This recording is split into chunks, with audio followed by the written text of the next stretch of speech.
Quick little disclaimer, in case my voice sounds a bit off in this video, just know that I'm kind of under the weather. I wanted to get this video out this week though, and I've been procrastinating real fucking hard, so I apologize for that, and I hope you can live with that.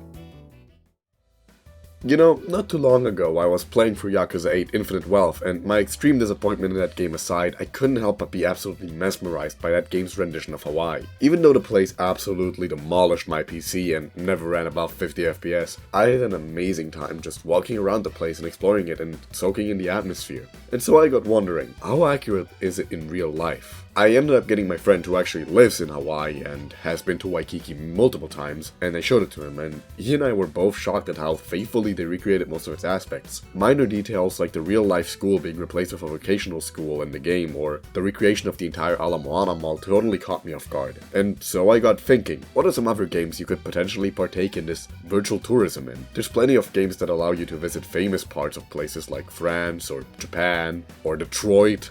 So I decided to get some of my favorite picks that let you just kind of soak in the atmosphere of a place that you've never been to, even if they're not necessarily accurate to real life. Fighting game maps aren't included, as I think the ability to somewhat explore these locales is necessary for this whole point, but other than that, I think anything's free game.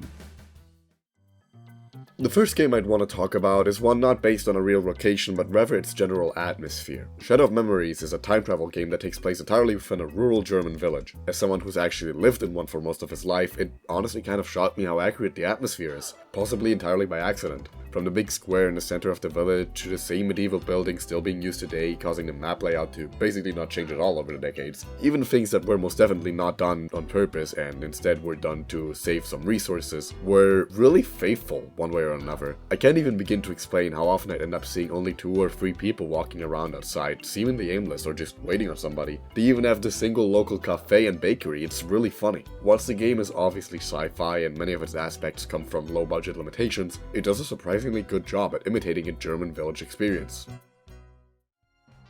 The next games I'd like to talk about are the Shadow Heart series. Throughout the first 2 games and Kudelka, you primarily visit locations in Europe and Asia. The first game, for instance, starts you off on the Trans-Siberian Express, with the first half of the game taking place entirely in Asia, and the second in Europe, while Covenant starts you off in France and ends in Japan. From the New World being a spin-off, however, it takes place in the Americas, with the game starting in North and ending in the South, while constantly visiting real-world locations like the Grand Canyon. With the main Shadow Hearts games being set shortly before and during the First World War respectively, the games also try to capture the oppressive atmosphere of the time period, which makes sense considering they're supposed to be horror games and whatnot. While they don't really try to be accurate to real life, they are at the very least respectful to their inspirations, interspersing the occasional landmark throughout without being overbearing about it. I love this as it makes the games really stand out. This is why I'm particularly excited for Shadow Hearts' future successor, Pennyblood, which is also going to feature Europe, Asia and America during the time of the Irish Revolution.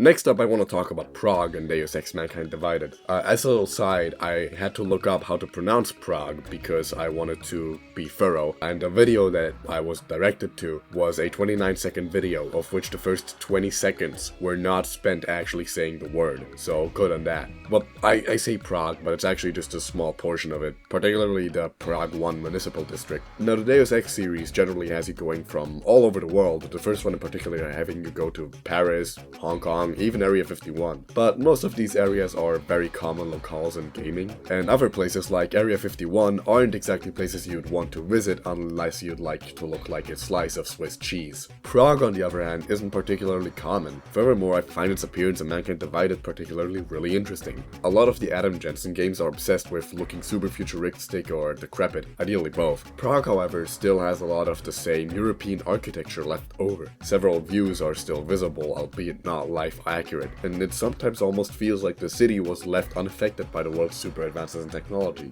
That is until you turn around and see that that's not really the case. But most important of all, I don't think I've ever seen another game that accurately represents just how integral the public transports are to European society. And that alone is worth commending. I mean, seriously, you spend half that game's loading times in trains. It's not even funny.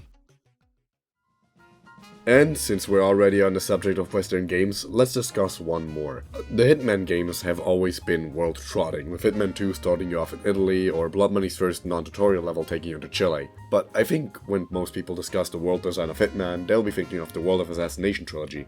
There's just so many unique locales represented here that it'd be impossible to get into them all. From Morocco to New Zealand to Argentina and even the Maldives. Even though they might not always be featuring real locations in their respective locales, the maps are expertly designed to make you feel like you're actually visiting those different locations. Unfortunately, there is one issue I do have. I remember going to Sapienza for the first time and being absolutely floored with how, despite not being a real place, they managed to make it feel exactly like a big Italian city. Only for me to be taken out of the illusion immediately when I noticed that every NPC still just speaks English. I know this seems nitpicky and other games like Deus Ex did the same, but the difference here is that unlike those games, this series used to have characters actually speaking their native country's language. Sticking with the Italy example for instance, in Hitman 2's Italy levels, all of the NPCs would actually speak in Italian. Regional dialect and everything. I just can't help but be disappointed at its exclusion in the World of Assassination trilogy when they, at least in my opinion, would have really benefited from it. And then there's the big one, Assassin's Creed. Now, I might have an extreme hatred for every game in the series past the first, but I cannot but respect how insanely accurate the game's depictions of real-world locations are. Not to mention all of the interesting and unique locales they come with. From the Holy Land of the Third Crusade to the Caribbean to the era of the Viking expansion to Egypt, I really can't claim that there's much uninteresting about the locales of this series. Quality of the games aside, the amount of research that goes into reconstructing the time period and places is so impressive that it simply deserves all the praise it gets. There's no way around it. London and Syndicate, for instance, is so accurate that it actively makes the game less fun to traverse it, since, you know, it's a real fucking city and not designed to be a video game area.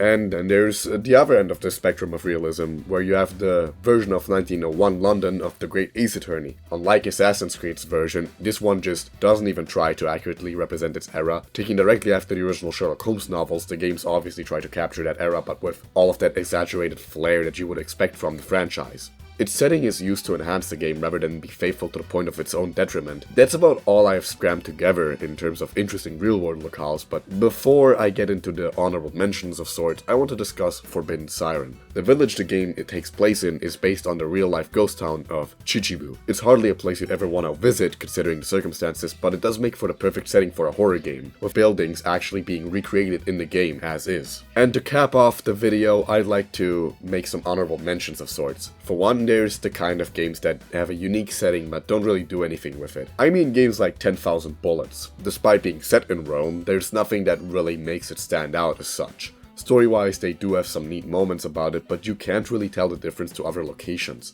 It kind of reminds me of the Venice-themed level in God Hand. It's there and that's really cool, but it doesn't really do much despite being styled after Venice, and I think that's kind of a shame. And lastly, there's two games I want to mention because I think their settings are really cool, but I haven't played myself. The first is Boku no Natsu Yasumi, which has a setting based entirely on Tsukiyono, which used to be a small town in Japan. It seems like a really nice fit for a game that is entirely about relaxing. And then there's Kingdom Come Deliverance. This game takes place in Bohemia, which is now part of Czechia. The reason I chose these games in the first place is because neither of these places exist anymore. Shocking, I know. These digital pseudo-recreations are sort of a memoir of them and what they stood for, and one day maybe places featured in these games will also be merged into others, or worse, ravaged into unrecognizability. And so, I love seeing games display such exotic and unique locales. It serves as a mirror into a culture that we usually don't get to see, and I love things like that. But with all of that said, I think I've said my piece, and I've never made a video like this before, so I'm unsure how it'll turn out. But still, I wish you a wonderful morning, day, evening, night, and I'm gonna go outside and talk to the ugly little German girls waiting out front of my house. Cheers.